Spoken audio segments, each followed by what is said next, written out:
Hello, creatures, and welcome back to another episode of the Slasher Dreams podcast. I'm your host, Ashley, and tonight's episode is sure to be a killer time. As usual, I'm not going to keep you waiting, we're just going to get right into our first segment, Creature Questions. Creature Questions is a segment where we draw 3 random questions from the jar of questions, and I answer them. Don't worry if you submitted a question and you don't hear it answered in this video. As usual, when the episode ends, we're going to shuffle up all the questions, put them back in the jar, and there's a chance that your question could be answered on a future episode. With that said, let's get into question number 1. Question number 1 is, what got you into horror, and what made Slasher obsessed with slashers? You see, that's kind of a longer story.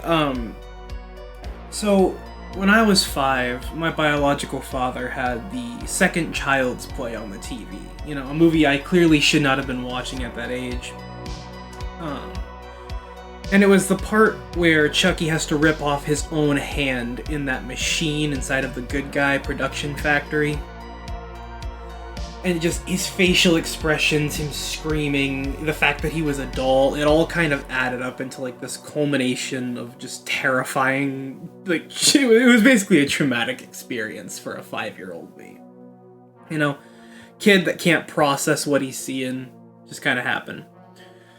So for the earliest years of my life, I think from the time I was maybe 5 when that happened to around the time I was 11, I was terrified of scarier movies. I still had, a fixation on more darker themed things. I mean, I was watching Billy and Mandy, Scary Godmother, Halloween episodes were always my favorite of any show that I watched. I watched Edgar and Ellen, which is a lesser known show. If you know Edgar and Ellen, tell me down in the comments. I'd love to see how many people remember that show.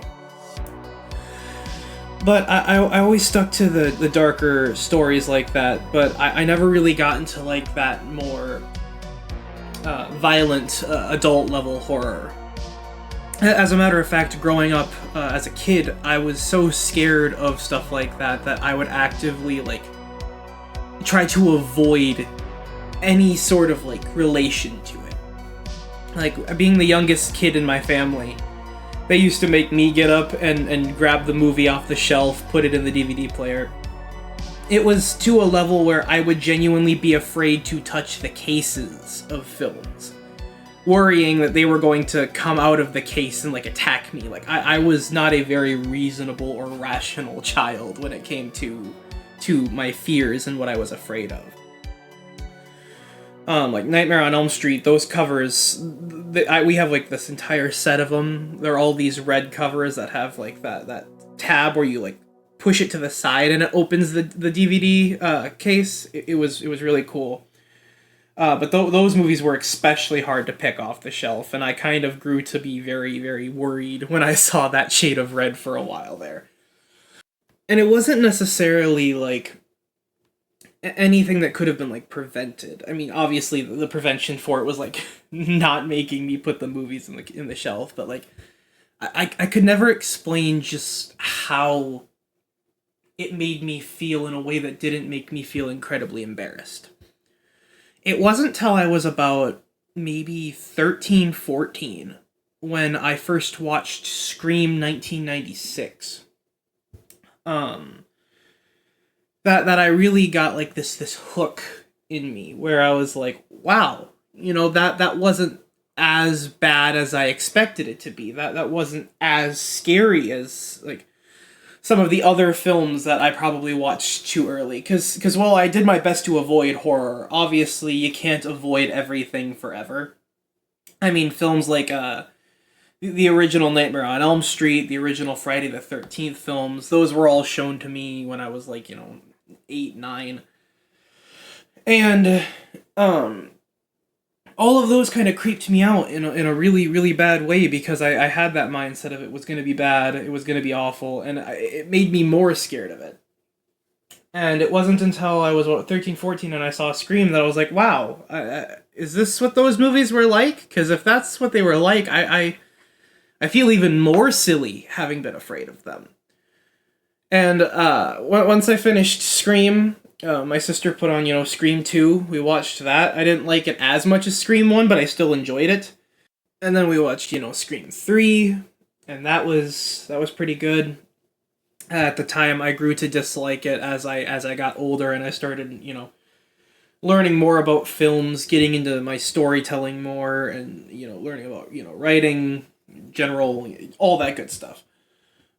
Scream 4 wasn't out at the time, so we hadn't, really had the chance to watch that yet, but after that, I started to want to dive into other franchises.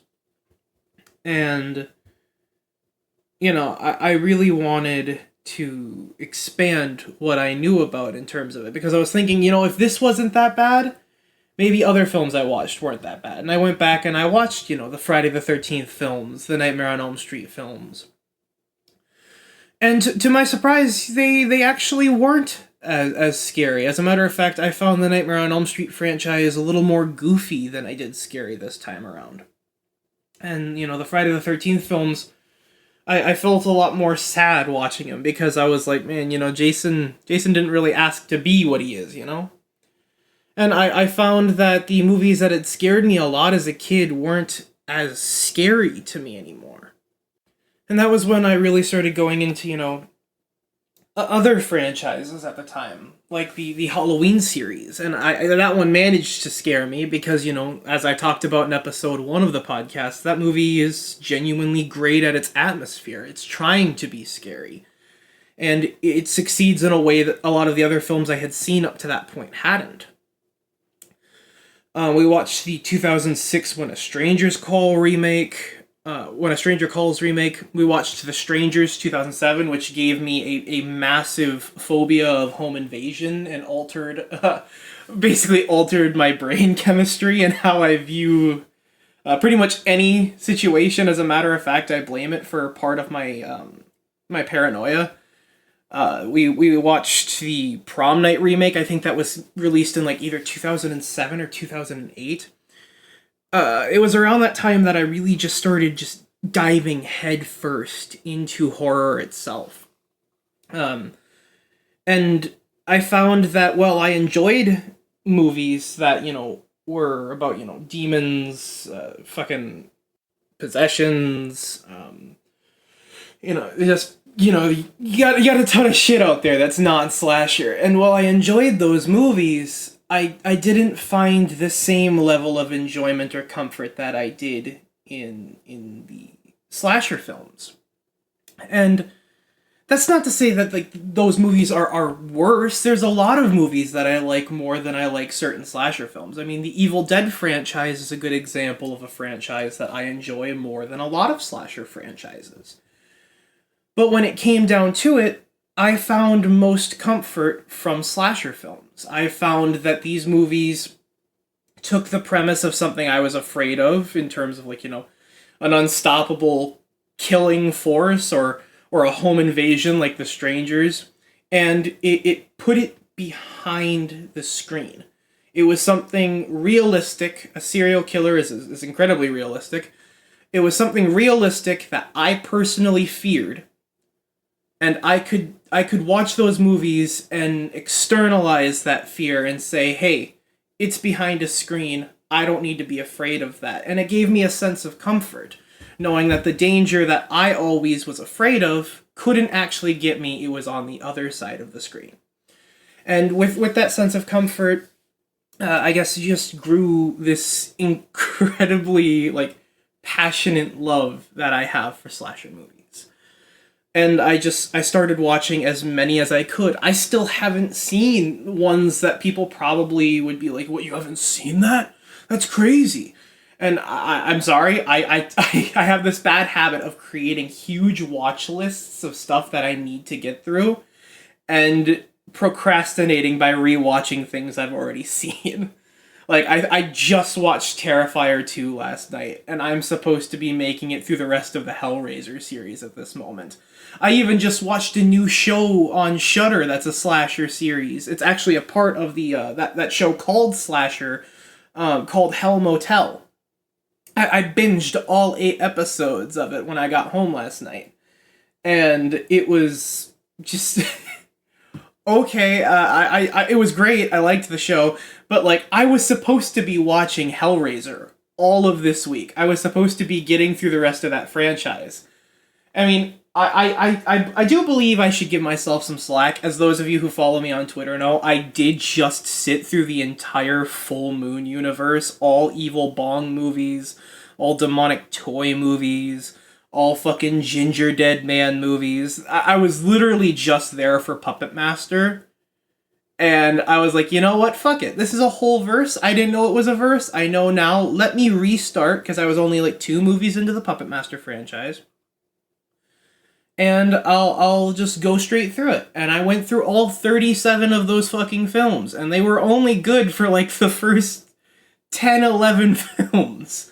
So I think I've done pretty good recently at getting through new films that I haven't seen before. But you know, after that, I've started kind of going back to my old ways to kind of recover from that watch through. But yeah, I found my love for slashers through the comfort that they brought and the way that they helped me process things that I was struggling with. Like when I'm having a paranoia episode and I'm scared and I'm worried, I'll turn on a horror movie, which to some people, I mean my parents, people in my life, they've always said, isn't that incredibly counterproductive? But for me, it's just a way of taking all that fear and all that panic I'm feeling and putting it inside of a box and saying, that's where the danger is. There's no danger out here. It's all in there. And as I grew up, that was what comforted me. It was the knowing that I was capable of overcoming my fear through something else that gave me comfort.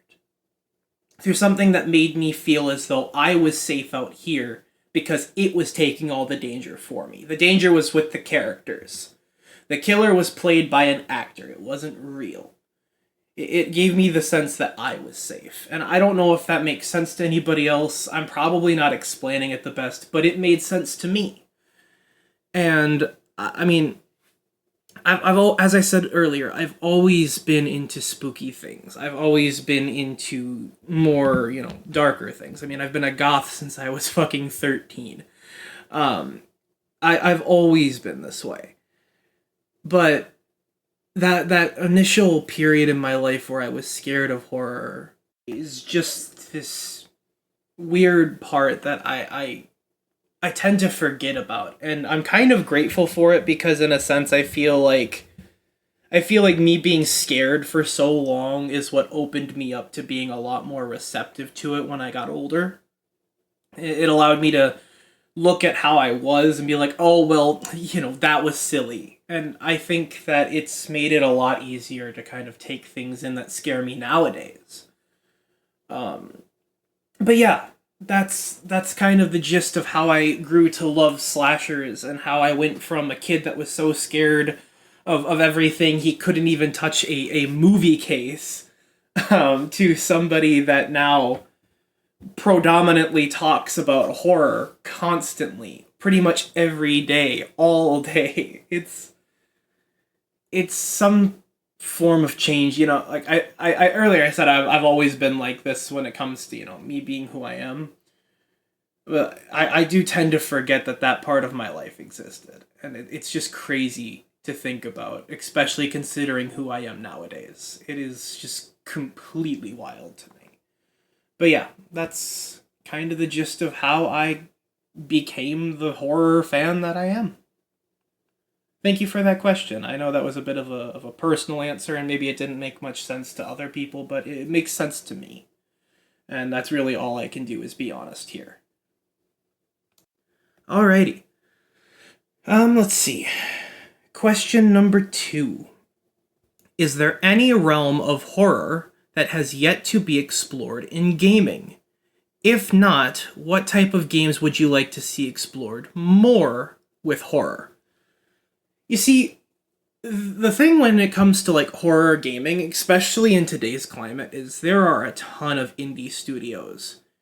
that are pretty much covering all bases. Everybody has the ability to express their creativity in this space. And when you have an entire field of people that are capable of expressing their creativity through a shit ton of different projects, you're going to cover almost everything that you can think of. Whether it's a AAA game doing it or an indie studio doing it, you can probably pick a topic, and there's probably a horror game about it. We've got horror dating sims, we've got psychological horror, we've got asymmetrical horror, we've got survival horror.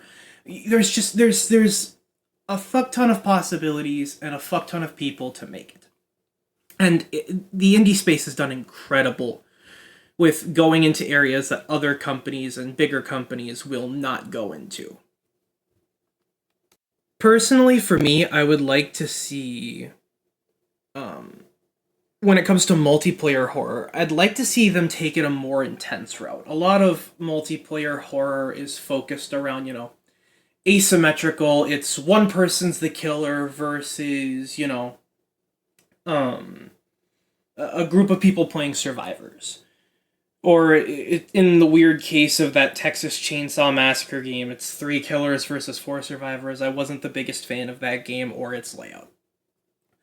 I'd like to see it more focused on multiplayer cooperative survival.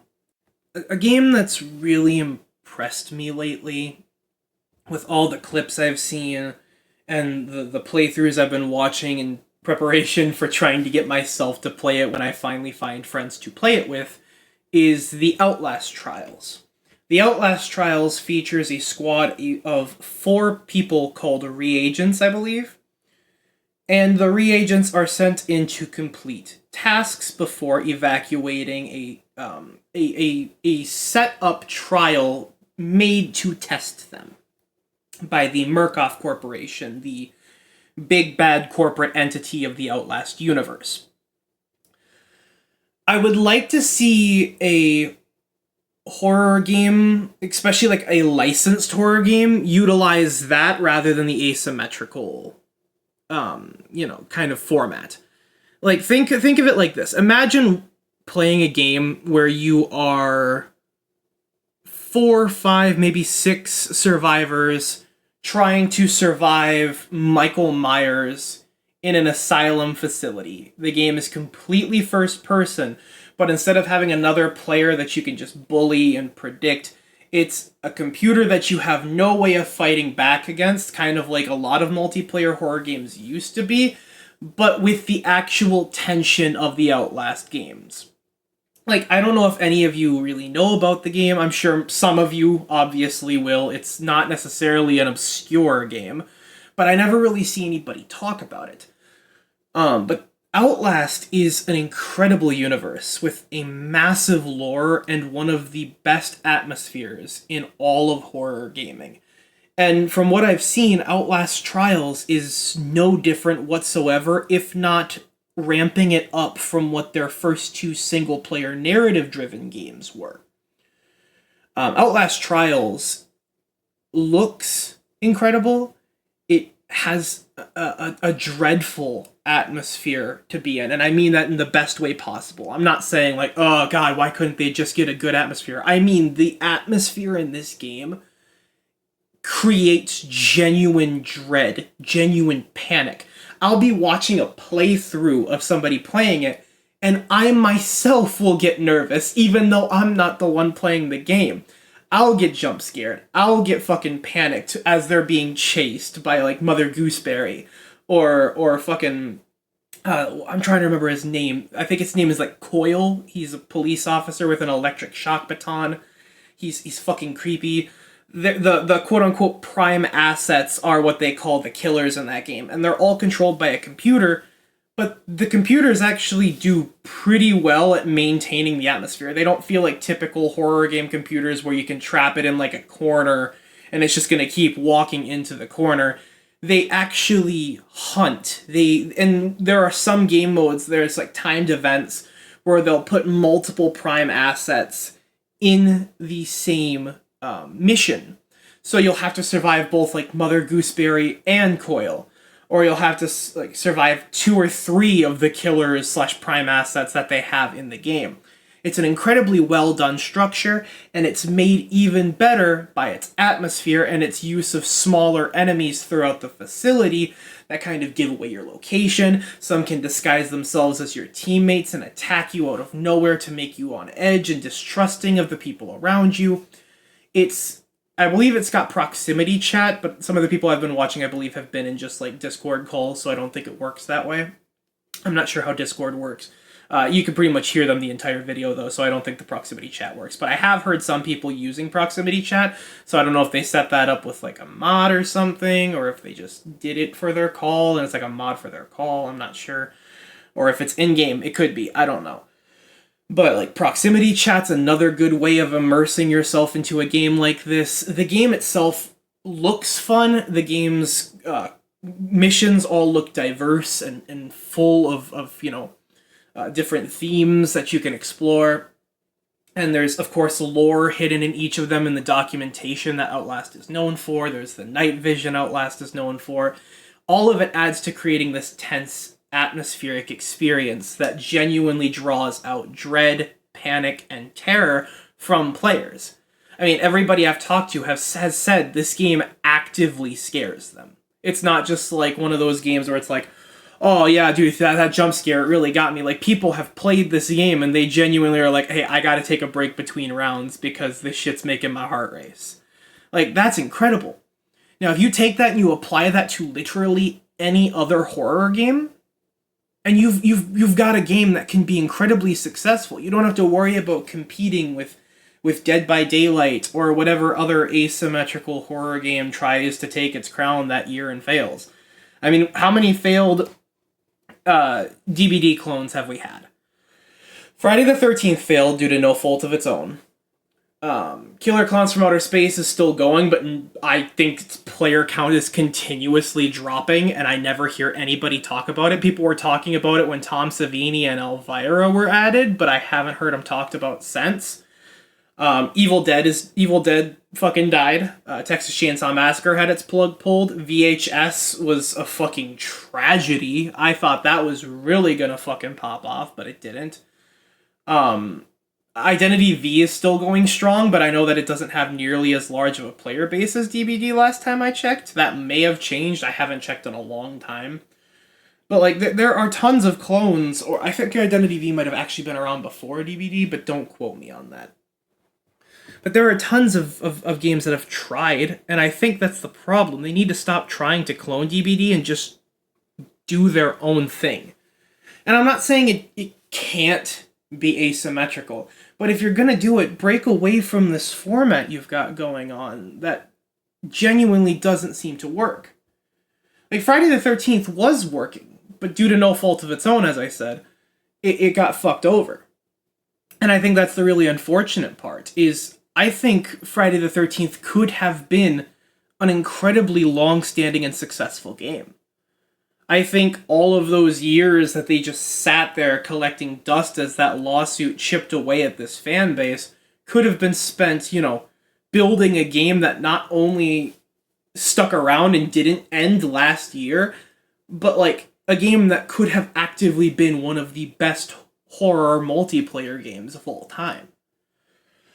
Sadly, it didn't go that way, but what are you gonna do? I'd also like to see a route towards more single-player IP games. Obviously, I know that a lot of people want a more single-player story, narrative-driven game, and I am all for that. I think we can have both, honestly. I would prefer to have both. I would prefer games drop with a multiplayer mode and a single-player story in the same game. I think that would give pretty much everybody what they want. That's an interactive community experience as well as a guaranteed full game story experience. Like, I think it would be cool if there was a multiplayer game mode added to, like, the new Hellraiser game that's coming out, but I am completely okay if it just wants to focus on that single-player story experience. I'm more than excited for that new one. Hellraiser 1 and 2 are two movies I watched a while ago that I absolutely adore. I'm supposed to be continuing my Hellraiser marathon, getting through the third film and the rest of them. But I loved the first two. The second one was absolutely fucking phenomenal. I think it might be one of the better horror films that I've watched in recent memory. And I'm super excited for this new game. It's part of the reason why I want to get through the rest of the franchise. I'm a little hesitant though, and I keep putting it off for, films I'm more comfortable with because I've heard that the rest of this franchise is kind of rough to get through.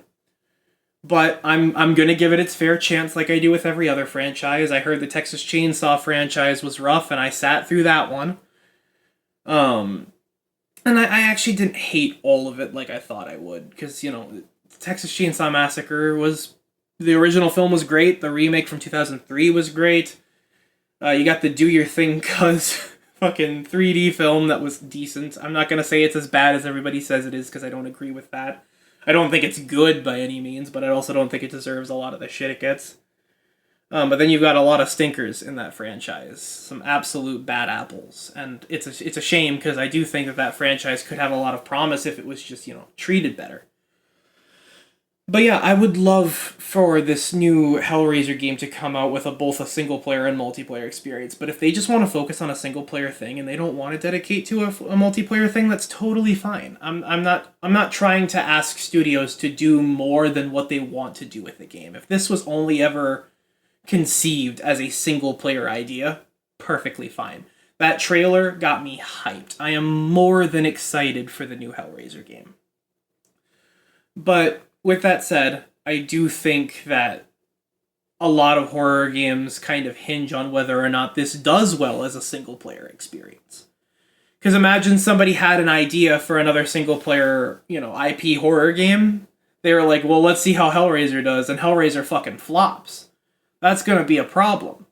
And they're going to think that, oh, well, they must want more asymmetrical. Not necessarily. As I said, I'd love for us to have both. I think there's a healthy middle that can be found there. And if they don't want to put multiplayer in the Hellraiser game, I think a multiplayer Hellraiser game could get made. I think, especially if this is successful, I think that'd be a great route to take it. Like, people running through Leviathan's realm, trying to find their way out of hell as Pinhead chases them down, or whatever Cenobite they want to be. I think that could be an incredibly good asymmetrical horror game. I think that's a great canvas for wider ideas. You could have a house that's like a fucking maze that they're trapped in that they have to escape. You could have the hospital. You can have Leviathan's realm, as I said. There's map ideas there. There's killer ideas. There's survivor ideas. I think getting to play as Christy would be fucking awesome. I think there's a lot of routes you can take this, and I think there's a lot of things that can be done in the gaming sphere that aren't done enough, and it's really a shame to not see them capitalized on. Like, one of the things I talked about, I think it was in the first episode, was I would love a Supermassive Games Scream game. Supermassive Games is the company that made Until Dawn, The Quarry, and the Dark Pictures anthology series. I think they would nail a Scream game, and I think it would be even better if the killers went on like a progress system where throughout the game, the killer or killers, depending on how you play, could literally be anyone. It keeps you on edge, it keeps you guessing, everybody can have a motive as to why they would want to be killer, everybody can have, if they weren't involved in a scene, they could have, deniability, or not deniability, but like, certain characters that weren't involved could have, like, a shoddy alibi that's not necessarily believable.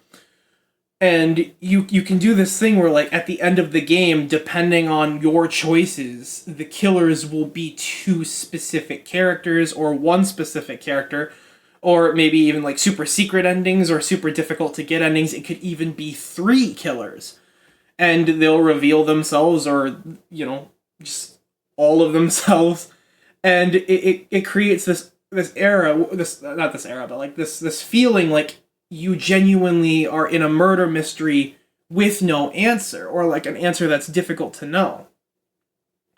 And maybe there's a way to like drop hints in there as to who it's leaning towards as the game progresses, so people who want to, solve who it is behind the mask can kind of try to get a lead on things. But I think it's a lot more interesting if it's got the possibility to genuinely be anyone. And as characters die throughout the course of the game, it's obviously not going to be them, but maybe at one point the game was registering the fact that it's pretty much possibly going to be them. But you made a different choice and the game was like, okay, now the killer's this character. And it can just, I think there's an interesting way to do that. And I'm sure that sounds dumb to some people, but I think there is a really creative way to do this and make it good. Because I think it would also give the game a lot of replayability, which is important with supermassive games. Supermassive games have this thing where you can go through and you can get a shit ton of alternate endings. And while you can do that if you solidify, one or two killers, I think the idea of having it so anybody in the game, save for the main character you'd play as throughout the game, is capable of being the killer, it would encourage people to go back and choose different choices to get different combinations of characters as killers. And I think that that's an incredibly creative way of going about it. I think that would be really fun. But yeah, I think I've gone on this question long enough. I'm really sorry if I rambled too long. Let's move on to question 3. All right. What is a horror movie or game that you love despite it being disliked or hated by the majority of others? Okay, there's a metric fuck ton we could go over here. Obviously, if you've been following me on any form of social media that I frequent, you'll know I absolutely love Halloween Ends. I view it as a perfect film. I view the entire H40 trilogy as a perfect trilogy. I think those movies are absolutely incredible, mind-blowingly good. And Halloween Ends is my favorite Halloween film. Yes, even passing the original 1978 John Carpenter Halloween. And to some people that's blasphemous, trust me. I've been called every name under the fucking sun on Twitter. I understand it's not a popular movie. But I think it tells the story it was trying to tell perfectly. And I know people have their issues with it. I know some people really wanted them to have introduced Corey earlier in the series if he was going to have the role he was going to have. But as I've said 1,000,001 times, it worked for me for specific reasons, and it's because of the story the trilogy tells over a whole that I believe Corey being introduced in that final film still works regardless of what people seem to think. And I don't want to get too in-depth into why I love this movie, because eventually it will be covered on here, and I would hate to just make a whole video going over points I've already said. Because Halloween Ends is one of those movies where when I do an episode on it, it's going to be a huge fucking deep dive. Unlike most movies that I'll cover. It's going to be a complete drill to the core of why I love that movie.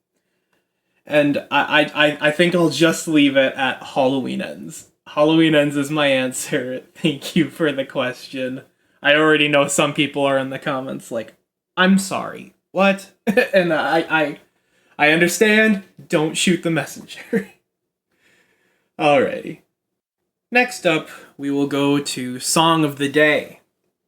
Song of the Day is a segment, very brief segment, where we highlight a song, and then after I highlight it, I put it into a complete, not a complete, but an ongoing playlist connected to this podcast, where every episode we put the song of the day out, and then I add it to a playlist, and eventually there will be a whole bunch of songs the more episodes we do. So far we have Pray by Dead on a Sunday in there, and we have Don't Fear the Reaper by Blue Oyster Cult, which was our first ever song of the day. This week we're going to the track Night Boat by Duran Duran.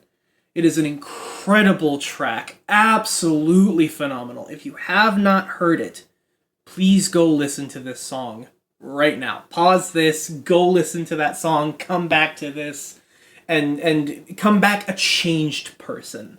This song is absolutely ascending. My soul flew out of my fucking body. It is incredible. It's a Duran Duran song, so you know it's gonna be good. Every Duran Duran song is good. I don't care what anybody says. But yeah, the song of the day for this episode is Nightboat by Duran Duran. Next up, we will be going into Question of the Day. Question of the Day is another brief segment we do on this show where I ask a question to you guys, and then you go onto social media and you use either the hashtag #SlasherDreamQOTD, or you tag me with your answer, and I'll let you know if you got it correct. It's just a fun little segment that we do. Nobody gets anything for getting it right. I've had to clarify that a few times. It is quite literally just a fun interactive segment that allows me to get to interact with all of you. Now, for today's question of the day. What character from Halloween and Psycho share the same name? These are two characters with the exact same name from Halloween and Psycho 1960. Remember, if you want to answer and you want a response on if you're right or not, tag me with your answer or use the hashtag SlasherDreamsQOTD, and I'll try my best to keep an eye out and tell you if you're right or not. And now, creatures, it is time for Paths of Doom. Paths of Doom is a segment where I take a damning would you rather asked by you, the audience, and I try my best to answer it with absolutely no loopholes, workarounds, or tomfoolery. Just a straight, honest answer. But I do not have to walk these paths alone. If you want to, walk them with me, you can tag me on Twitter and tell me which choice you chose. Whether we walked the same path and you did make me walk alone, or whether we are walking side by side towards what is more than likely certain doom. With that being said, tonight's perilous paths are brought to us by Nerd, our good friend from Twitter. Nerd asks, would you rather survive Old Man Michael Myers from the Halloween age 40 timeline, or Old Man Leatherface from Netflix's 2022 Texas Chainsaw Massacre reboot? I'm gonna be honest with you here. Either way, I'm probably fucked. Both are incredibly brutal. Both are incredibly sick, twisted, unstoppable behemoths of human beings. Honestly, I feel like the chainsaw's probably gonna kill me faster than anything Michael's gonna do. Michael was fucking sick in the H40 timeline. He was bashing people's faces into counters and taking their fucking teeth. He was bashing people's skulls against bathroom stalls. He was stabbing people while they were still alive and turning them into fucking porcupines with kitchen knives. He was stabbing people in the fucking neck with fluorescent light bulbs. And the Cameron death from Halloween Kills is one of the most memorable kills in the entirety of the Halloween franchise, in my opinion. It is genuinely terrifying. With that said, 2022 Leatherface is no chump. He's also got some really brutal kills, like the hammer to the fucking knee on, I can't remember what his name is, but the guy that's fucking giving them trouble in the town. I've only watched that movie like twice because I'm not a big fan of it. But I honestly think that I would rather take what is more than likely a quick death from the chainsaw than I would a Michael Myers that's that pissed off. I'm not gonna take even En's Myers. He was still putting in the works. The only reason Corey beat him was because of, the tomfoolery that happened with like the dark transference and shit like that. But I think I might be stupid here. I'm sorry, but I'm going with Leatherface. It is just the much quicker death if I'm going to die, and he's also somebody that I'm more confident I can outrun. If you try to outrun Michael, he's always seemingly just right behind you. Like, no matter how fast you are, no matter where you go, no matter what you do, he always seems to end up where you're at. Leatherface, I've actively watched people escape. I feel more confident in my ability to escape Leatherface than I do Michael. And if Leatherface does catch me, I do believe the chainsaw would be a faster death than anything Michael's gonna give me. So I would honestly pick Leatherface for the Paths of Doom. Honestly, if Leatherface does manage to kill me, I hope he makes me into something nice, like, a soup or something. Whatever the fuck he wants to make me into, I hope I'm delicious. I doubt I will be, but I hope I am delicious. But with that segment out of the way, creatures, our night is nearly over. So it's time for our last segment. This is the Slasher Rewind, where we shine a light on a single slasher flick, highlighting my thoughts on the film, spoilers and all, before getting into the story, spoilers and all. Then we choose the kill that was deserving of the final cut, and the kill that was dead on arrival. And then at the end, we'll rate the 5 key areas that make a slasher flick tick. Kills, score, protagonists, atmosphere, and of course, the slasher themselves. Before finally giving the film itself its own score. With that said, the Slasher Rewind for this week goes to a personal favorite of mine, Terrifier 2. Terrifier 2 is a very, very good film. An incredible film that came out in 2022 and was a sequel to the 2016 film Terrifier. The second outing of Art the Clown, played by David Howard Thornton, and the introduction to Sienna Shaw, played by Lauren Lavera. A genuinely, masterful fucking movie. I hate to get into that, well, this is my opinion on it, this early. But this movie is genuinely fucking incredible, and is pretty much the core reason why Art shot to the stardom he is shot to. It's also a very controversial film, so if you don't like this film, I apologize. I understand that this film is not for everybody, and there are some thoughts and beliefs surrounding this film that might make this a more sensitive film topic. So if there are people who don't want to watch the rest of this episode out of a desire to, avoid Terrifier content, I completely understand that. Terrifier, at the end of the day, is not for everybody. It is for the people that it's directed towards. And that is people who love intensified gore, absolutely masterful kills with just absolutely genius practical effects, and, of course, the sinister cruelty of Art the Clown. This is not me saying if you don't like those things or if you can't handle those things that you are lesser. I never want people to feel confused on that. We all have our own limits and our own ability to, tolerate things, and if this movie isn't for you, that's 100% okay. If you are one of the people that are going to tune out as of this segment, thank you for watching this episode. I can't wait to see you in the next one. But if you're one of the people sticking around, here we go. As always, we are going to start with the final cut and the dead on arrival kill. Now, I'm pretty sure everybody and their grandma could have guessed what the final cut was going to be this film, and it is, of course, the infamous bedroom scene. The bedroom scene gained notoriety because of the sheer length and cruelty of the scene. Terrifier had to attempt to top a very controversial scene from Terrifier 1 that was the upside-down sawing of the character Dawn. A scene that garnered that film attention and grew its fan base the way it has. And in this movie, they tried to do that by doubling down on Art's cruelty and lengthening the experience of his slaughter. And Allie's death in the bedroom scene is nothing short of one of the cruelest kills I have ever seen in a horror film. Keep in mind, I haven't watched many of the Hatchet films. I know that a lot of people like to say, everything that Art the Clown's been doing, Victor Crowley was doing first. I will get around to that franchise eventually. With that said, Art the Clown is a fucking monster. The things that happen in this scene are grotesque. It starts with Allie going downstairs.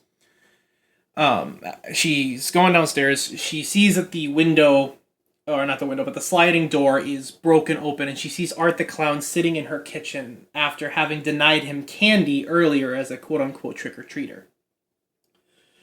She's horrified, and Art notices her and ensues a chase. It leads up to Allie's bedroom, where he starts to slash away at her.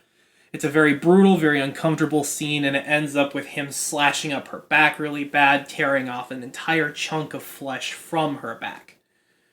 The film then... you'd think that maybe a few more slashes would end it, but the film then goes on to spend like the next 3-4 minutes on just this brutal and cruel kill, as pretty much everything under the fucking sun happens. On one of her arms, she has her hand split down the middle from her index and ring finger all the way down her forearm. Her other arm is broken, and then the like sharpened bone is used to like rip off that arm. She has an entire like flab of skin from her back just torn off. He fucking scalps her at one point. It's incredibly brutal. And after all of this, like, torturous, just carving, cutting, slashing, and hacking, you think it's finally over and Art leaves the room. She's barely struggling to crawl towards some sentience of what she hopes is safety. And he comes back with fucking fucking salt and bleach. If he came back with ice, it might have actually been soothing.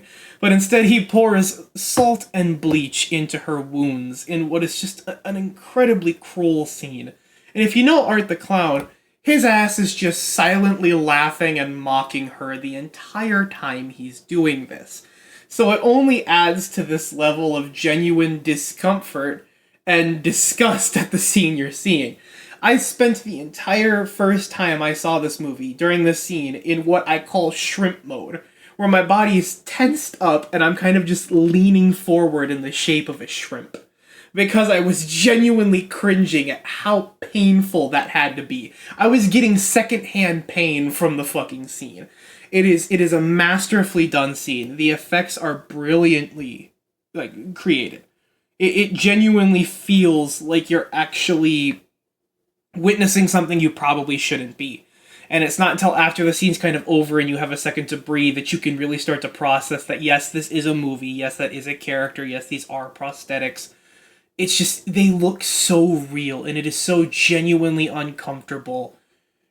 It's wild how immersive that scene is. It's genuinely just alarming how sinister the entirety of that moment is. And I couldn't think of any other kill in this movie. And there are a lot of good ones. But I couldn't think of any other kill in this movie to give the the Final Cut award to than that. But we also have to pick the Dead on Arrival kill, which is going to go to the laundromat guy. After a very strong opening kill, Art the Clown shows up to a laundromat to clean the blood off of his suit. He meets the little pale girl, and the entire time he's in there, there's this guy sleeping off to the side. He probably has maybe the quickest death. We don't know how long it really took for Art to jam that fucking mop handle through his skull. But it's an off-screen death that we see the aftermath of. It's a nothing character, an absolute nobody character, and it's just not very impactful. There are off-screen kills done later on in the film that have a much bigger effect when you see them in the aftermath of them. And there is a much faster kill that happens on screen later that is also more effective both emotionally and in terms of the plot. So, with all that considered, I couldn't give any other kill this award. The Dead on Arrival kill has to go to the laundromat guy. With that said, we'll get to the kills. The rest of the kills in this movie are pretty fucked up. The movie starts with a coroner named Seth Bolton, who was the coroner at the end of the first film when Art the Clown sits up in the morgue. Now, the movie starts off with just, right out the gate, genuine just brutality. It's horrific. The coroner from the first film kind of just stumbles onto screen with his throat torn out. He's bleeding profusely, and he attempts to dial 911. He succeeds, but he's unable to communicate past the gurgling of the blood in his mouth. So the operator cannot figure out what he's trying to say, and instead tries to just trace the call. We get to see Art kind of tauntingly walk up. He's got this big smile. He looks in the mirror, notices he's missing an eye, and then he sees that Seth is on the phone. He drags him back into the main coroner room after hanging up the phone as the operator kind of confirms that she has obtained the location of the morgue and is sending units. Art the Clown's kind of working on a timer here, but God, does he make every single fucking second count. He drags Seth back into the middle of, like, the coroner room, and he bashes him twice in the face with, like, this metal medical hammer. It's brutal. The first impact already has his face busted open. The second kind of busts his nose to the side so hard that it's barely even on his face anymore. He then digs his fucking thumbs into Seth's eye and rips it out before kind of pushing it into his own socket and mockingly kind of, like, just looking around like, what? It's just an eyeball, you know? It's a gross scene. It's comedic. It's dark. He kind of pops it back out. Seth's just gurgling in pain below him as fucking Art's mocking him. And then he hits him a few more times in the face with the hammer, allowing for the skull to kind of crack open before he reaches to the back of his head and just rips the back of his skull open. It's an effective, brutal kill. Before he leaves and we get, like, the kind of title card intro, we see him grab some things from the coroner's office, like scalpels and which are used on Allie in the bedroom scene, and sulfuric acid, which may or may not come into play later. Who knows? Next up was the laundromat guy in terms of chronological order of the kills. We've already covered that in the Dead on Arrival kill. So next up would be Ricky, the costume shop employee. He also gets a rough death, in which after a incredibly comedic scene where Art the Clown is fucking with Sienna in the costume shop, just annoying her, raising her panic levels. He's doing it in such, like, a comedic and nonchalant way too. Like he's messing with, like, toys and party blowers, those things where you kind of put them in your mouth and they just, you know, those things. He's using all these, like, sound-based things to just fuck with Sienna, and she's already anxious as fuck about seeing him, having seen him in her dream during the Clown Cafe scene. And he spends all that time doing that, so when he finally gets to the register after Sienna leaves, this cashier, Ricky, is already pissed at him. He's been making nothing but sounds. He's been honking a fucking horn in people's ear. He's been nothing but trouble. So Ricky is already pissed off at Art by the time he's actually alone with him. And he's like, hey, are you gonna fucking buy something? And Art just pulls up his bag of fucking torture tools and sets it on the ground and starts, like, going through it. He's pulling out chains and rusty tools, and this guy's like, what the fuck? And he gets fed up with it, so he slams his hand on the counter, and Art does, like, this hilarious fucking face. It's like a mix between genuine shock that just fades into, like, this amused, cheesing fucking grin. He's like, dude, get the fuck out of my store before I call the police. And Art finally pulls out a $1 and, like, some change. And actually, I think this is where the slam on the counter comes in, because he's trying to count his change when it happens. And that's when the face gets made. But it's completely hilarious, and then all of a sudden it just shifts back into that sinister cruelty that we've come to expect from Art as he drags Ricky over the counter after smashing a bottle over his head. And while Ricky's on the floor, he jams the broken bottle into the eye socket area and just kind of twists it before dragging out a meat cleaver and chopping him right through the forehead and then slashing 3 times right on the neck for a full decapitation.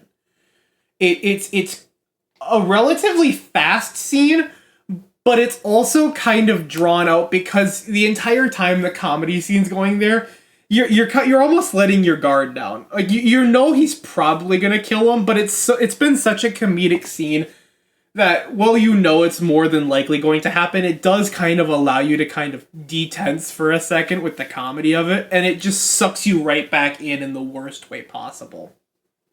And I mean that in the best way possible. But it's genuinely just one of those scenes that's like, oh shit, okay, yeah. I almost forgot what kind of movie I was watching for a second. Yeah, we're back on track. After Ricky is Allie. We already covered her in the bedroom scene. But after Allie is Allie's mother. Now, this is an off-screen kill, but it's the scene itself that prevented it, and the follow-up that prevented it from being the dead on arrival kill. Allie's mother arrives home and notices that the glass door, the sliding door, is busted open. And you get this really kind of sad scene as you see a mother going into panic over what has happened to her baby girl. And the mother, panicked, runs to the house calling out Allie's name before, of course, finding her body, and Art the Clown with it, laughing his ass off silently like the sick, twisted motherfucker that he is. The worst part is, by this point, Allie is still technically alive. Obviously, she dies after this because what we see Art has done to her since her death scene, she's not surviving that. Now, the next time that we see... that scene ends with Allie revealing she's still partially alive, saying, Mom, and then the mother just screaming her fucking head off, and then it cuts to another scene. And the next time we see Art and Allie's mother, it's Art using Allie's mother as a candy bowl for trick-or-treaters, which is gross as fuck. It's so mean-spirited, but what else would you expect from Art the Clown? It's a great way to go about an off-screen kill. We get to see the brutality of it and the performance given by the actress. And the sheer amount of concern that I felt for her character as Allie's mother for Allie was just so heartbreaking. I couldn't bring myself to give that a dead on arrival when the laundromat guy existed. Another quick kill, and actually the quickest on-screen kill in the film. Up next is Barbra Shaw, a death that is the fastest on-screen death in the film. It's a simple, sawed-off shotgun blast right to the face. It's brutal, it's effective, and it's a really well-done effect as well. But the thing is it's another one of those scenes where it's incredibly sad. It kind of stings a little because we get to see it happen after Barbra kind of lets go of some of the anger and the frustration that she's been, showing the entire film. I mean, she finally gets to connect with Sienna on a more emotional level as Sienna says, "I love you. I don't say it enough, but I love you." And she tells Sienna to have fun. She was so focused on how mad she was at Jonathan that hearing Sienna open up in that moment, especially after what she says earlier in the film where she says, "You never open up. You're always keeping everything inside. It's not healthy." I think it was kind of like I'm really pissed at Jonathan right now, but Sienna just gave me something that's kind of putting me at ease at the moment. And it was a really nice moment of her getting to, kind of come down from that amount of rage that she was feeling. And it's a moment where you really get to see that Barbra really is a woman who loves her children. She's also just grieving the loss of her husband and having to be, a single mom. And it's really heartbreaking that, moments after she finally gets a little bit of peace of mind for the first time in the film, her head's just fucking blown off instantly. And it's even more disrespectful that, within the next 15 minutes, a scene called the mashed potato scene happens, where Jonathan shows up to his house trying to escape the little pale girl he saw in the truck, which we know her name is Emily, but everybody calls her the little pale girl. And he finds her faceless body sitting at the dinner table. Art walks in with mashed potatoes freshly out of whatever the fuck he was making it in, because he's holding them in an oven dish. He grabs a handful of them and he just slobs it right into the hole in Barbra's face. It's so gross. It's so gross. And speaking of gross, our next kill is Jeff, Brooke's boyfriend. And though he has very little screen time, his death is still one that just makes me like, oh god damn it, come on. You see, there's this really weird scene in the film where, like, at the party, Brooke is very much antagonistic towards Sienna, and Jeff seems more sympathetic and empathetic to her. It's even like that during the car ride, where Brooke is kind of dismissive of the things Sienna's going through and experiencing, while Jeff is kind of like, no, it's okay, we can go out of the way, we can go find your brother, it's fine, don't worry about it, yada yada.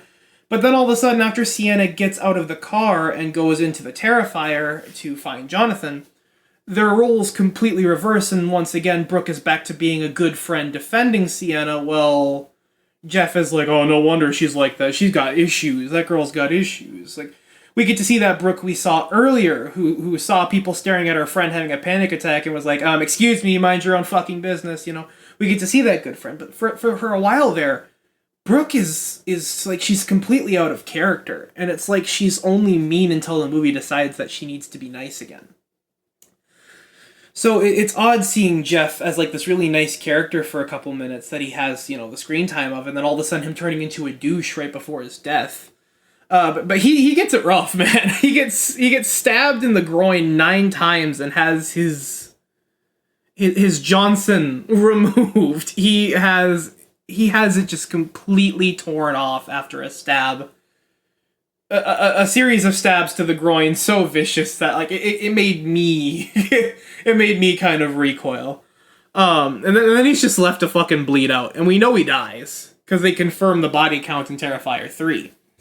But yeah, and then his fucking Johnson is slammed against the window as a way of taunting Brooke. It's such a fucked up thing to do. And speaking of Brooke, her death is next. Brooke's death is another really sad case of over-the-top cruelty because she does return to that kind and caring friend. Like she's always had kind of like an attitude towards things. Like she very much overextended past the boundaries Sienna was clearly exhibiting in the scene where she's talking about Victoria Hayes and the news reporter from the end of Terrifier 1. But when she realized she had upset Sienna, she backtracked on it, she apologized. And, well, she does make another joke at the end of that scene. We do see that she has some sort of care for Sienna, which is why the party scene and the car scene after it are so confusing for me, because it feels like her behavior in those scenes belongs to a different character. And those few scenes we do get with her being that kind and caring friend are what make her death so sad. And it's another over-the-top, overly cruel scene where after running from Art with a cut-up leg as she sliced her thigh, or her calf, I can't remember, getting out of the car window, after Art kind of breaks it, she slashes her leg, and she's chased by Art. After running away from him, Art approaches her cornered in like this disgusting-looking bathroom. She's like begging for her life. He's got this nightmare tool that he fucking made earlier in the film that's like a wooden table leg with various steak knives, forks, and fucking sharp utensils just hammered into it. And he's walking up to her with that in his hand, but he's also got one hand behind his back holding the sulfuric acid that he had stolen from the morgue at the beginning of the film during the Seth kill. And he just throws it right into her face. It's gross. You see the skin bubbling. You see the effects of the acid just tearing apart at the face. And then he takes that fucking nightmare tool and he just whams her with it. He smashes both of her kneecaps off before caving in her chest several times, eventually breaking her ribs open, ripping her heart out, and for some reason just taking a fucking bite out of it, I guess? Like, I guess he was hungry. I mean, we got like the Sam Loomis quote where he's like, he was hungry, you know? Like, what the fuck's going on here? Art, why are you doing that? I know you like eating people, but like, come on now. But yeah, I'm not gonna count any of the Clown Cafe kills, so if you're wondering where those are, they're not here because they were a dream. I'm not gonna count any of those, although there was amazing practical effects used in those, so I will say the practical effects in that scene as Art uses that fucking Tommy gun to just fucking mow everybody down is incredibly well done. But yeah, I'm also not going to count Sienna, although apparently she does briefly die before she heals from her wounds. As we know, her sword cannot hurt her. Her healing factor kicks in when the damage done to her is done by her sword. We see it also happen at the end of Terrifier 3 when she has to hold the blade of the sword with her hands. We'll get into that another time. So we're not going to count Sienna despite the fact that she does technically die for a second before her regeneration kicks in. But we will talk about Art, because Art himself does die in this film. He has a finalized death, and he has a rebirth for the third film. Art himself survives a metric fuck ton. He survives a shotgun blast courtesy of Jonathan at point blank range from the very gun that blew, Barbara's head off like a fucking watermelon. So I don't know, how he fucking survived that, but it was crazy. It was absolutely insane. Sienna fucking whips him with his own nightmare whip, so that's something. She also cracks him in the back of the skull with that nightmare tool that he had of the wooden table leg with all the sharp stuff sticking out of it. But yeah, after he seemingly kills Sienna and drops her down a pit, Art decides he's going to go have a light snack by trying to devour Jonathan's fucking hand while Jonathan is asleep, unconscious. Jonathan wakes up and, tries to get away. And as Art tries to capitalize and finally go in for the kill, Sienna shows up very much alive and, starts chopping away at him, fucking hacks into his neck. Art kind of tries running away, but Sienna kind of chases him down, stabbing him a few more times, slicing at him. And finally running the sword across Art's throat as he's on his knees before going around him to face to face, and deciding that now is the time to be a complete asshole. Art kind of just pops up with this big cheesy grin and basically presents his neck to Sienna, who promptly hacks at it 4 times before finally decapitating Art himself for the final kill of the movie. It is a really well done scene. Really adds to the creepy, sinister, aura that Art kind of has. Makes Sienna look like an absolute badass as she's been brutalized herself throughout the course of the film. She's a bloody mess, finally killing this seemingly unstoppable force, and as we know, he is technically unstoppable at that very point in time. Yeah, with that said and done, the kills in Terrifier 5 are a solid 5 out of 5. Between the incredible and surprisingly realistic effects, the sheer brutality, it could never be anything else. I don't think there will ever be a Terrifier film where the kills aren't just a base 5 out of 5. Next, we'll move on to the score. Terrifier's score is absolutely incredible with an amazing synth OST. Just absolutely amazing tracks. It's got really sinister synth tracks for, Art and the little pale girl. And you also got really good tracks from artists, outside of the OST, like Equalizer, also called Not Alone by The Midnight. The Midnight is an incredible synth band. If you don't listen to them, please listen to them. They are absolutely amazing. Their song Last Train is a fucking bop. I absolutely love it. It makes me emotional as fuck. Their song Jason is really good. I could go on for hours. Heart Worth Breaking. Heartbeat. There's so many good songs they have, dude. It is genuinely an incredible discography. Please go listen to The Midnight.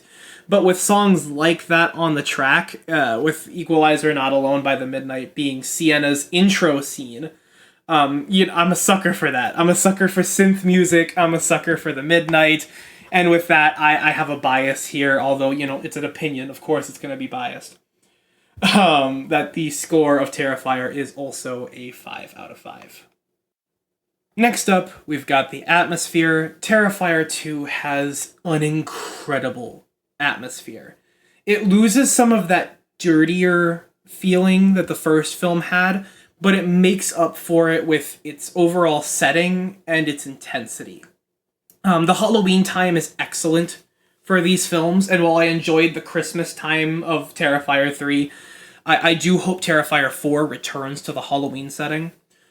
It's just an incredible time of year for Art to do what he does, and he himself has an aura about him that just radiates Halloween energy, especially because the film that he debuted in, in terms of like films, was All Hallows Eve, an anthology film. If you're not counting the Terrifier short film that was released, I believe, before that, or the Ninth Circle, which I believe technically was also on Halloween, if I remember correctly, but I'm not entirely sure.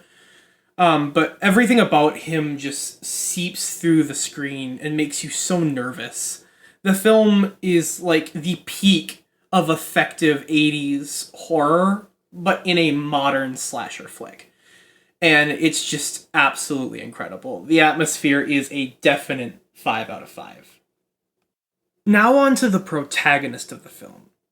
Sienna Shaw is one of the greatest final girls of all time, and I'm not being hyperbolic when I say that. In her very first outing as a final girl, she endures so much and fights back so much more than most final girls do in their entire final girl career. And that's just in her first outing. On top of that, she's a character that's willing to take pain for others. The scene where she throws herself on top of Jonathan to stop Art's assault with that brutal bladed whip is such an emotional moment of an older sister protecting a younger sibling. It is a powerful moment, and she has just this amazing compassion. It's so fitting, all of her aesthetic, from her costume to her blade to what the theories are surrounding her, has to do with angelic nature, because she is somebody that is just so angelic. She is compassionate, she's caring, she's gentle, and she's always willing to put herself in danger for the people she cares about, whether it's Jonathan in this film or, spoilers for Terrifier 3, Gabby in the third film.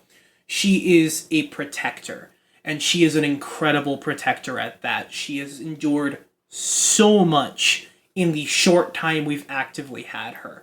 And she's quite literally, maybe, I'd say I usually have her in top 3, but every once in a while she hits that number 1 spot for probably one of the best final girls of all time. With that in mind, Sienna Shaw is a definite 5 out of 5 protagonist. Lastly, we have the slasher. Art the Clown is an icon. I've gone over this before. I don't need to explain to you why there's no debate about it. This is the film that burst him onto the scene in a way that he hadn't been presented prior. Yes, the Dawn upside down saw scene from Terrifier 1 is what got Terrifier, more exposure. It made it larger, it made it more sought out. But this movie was the outing he needed to strap a rocket to his back and send him to the stars. 'Cause holy fuckamole does Art shine in this movie. Very few other slashers reach the level of cruelty and brutality that Art reaches in this film alone across their entire franchise. Yeah, other slashers do kill brutally, others are cruel, but Art is on another fucking level. And his silent laughter and continuous mocking throughout the entire time just adds to this personality that's absent from modern slashers. Most modern slashers are just some dude in a black hoodie and a really shitty looking mask. And that's been one of my biggest issues with slashers of recent times, is all of them are just dudes in black hoodies with shitty fucking masks. Like, there's no personality to them. It's like a copy and paste format that has been injected into a lot of slashers. Some of them have managed to make it work, others have not. I could think of a few that haven't. Hellfest, Happy Death Day are two that really don't work for me. I can think of one or two that have made it work. Like Totally Killer. That's a really good example of one that I felt it actually worked for. Even though I still think The Mask is really stupid, I think that movie was done really well. But Art the Clown has an actual personality to him, and it's just this incredible presence. His kills are jaw-dropping. He's talked about consistently. This movie, Terrifier 2, is one of the more talked about installments in this franchise, and it's been 3 years since it dropped. It's still talked about weekly. Like, this is a modern icon, and this is a movie that made him that.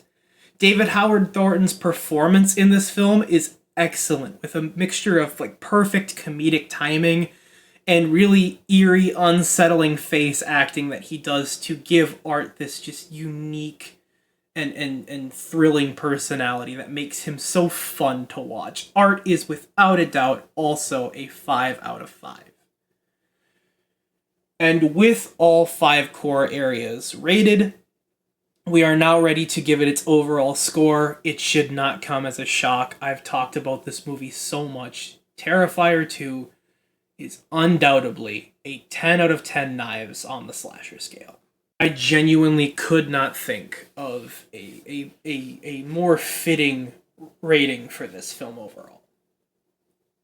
But, creatures, it looks like our night has come to a close.